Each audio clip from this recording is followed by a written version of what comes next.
Snow വൈറ്റിന്റെ first look ടീസറിൽ നിന്ന് വ്യക്തമാകുന്നത് നല്ലൊരു വിഷ്വൽ മ്യൂസിക്കൽ ട്രീറ്റ് ആയിരിക്കും അടുത്ത കൊല്ലം ഇറങ്ങുന്ന ഈ ഒരു ചിത്രം.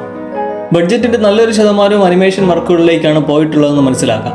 നമുക്ക് ഫെമിലിയറായ കഥയിൽ നിന്ന് ചില മാറ്റങ്ങളും പ്രതീക്ഷിക്കാം. പക്ഷേ കുറേ പോരായ്മകൾ വ്യക്തം.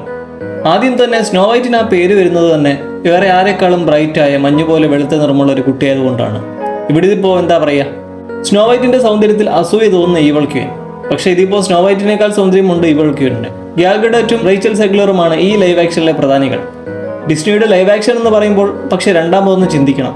ടീസറിലിപ്പോൾ കാണുമ്പോൾ സ്നോ വൈറ്റും ഈവൾ ക്വീനും സ്നോ വൈറ്റിന്റെ കാമുകനും മാത്രമാണ് ലൈവായിട്ടുള്ളത്. ബാക്കിയെല്ലാം CGI ആണ്, 7 കുള്ളന്മാരുൾപ്പെടെ. അത് ഡിസ്നി ലൈവ് ആക്ഷൻ ആക്കിയപ്പോൾ ഈ ഫെയറി ടെയിലിനോട് ചെയ്ത മഹാ അപരാധമാണ്. കാരണം ഈ 7 കുള്ളന്മാരില്ലെങ്കിൽ ഈ കഥയില്ല. കഥയുടെ നട്ടല്ലേ അവരാണ്. സ്നോ വൈറ്റുമായി ബന്ധപ്പെട്ട് ഒരുപാട് സിനിമകൾ ഇറങ്ങിയിട്ടുണ്ടെങ്കിലും ഇപ്പോഴും ഇഷ്ടക്കൂടുതലുള്ളത് കൊച്ചിയിൽ ആദ്യമായി കണ്ട അനിമേഷൻ ചിത്രം തന്നെയാണ്.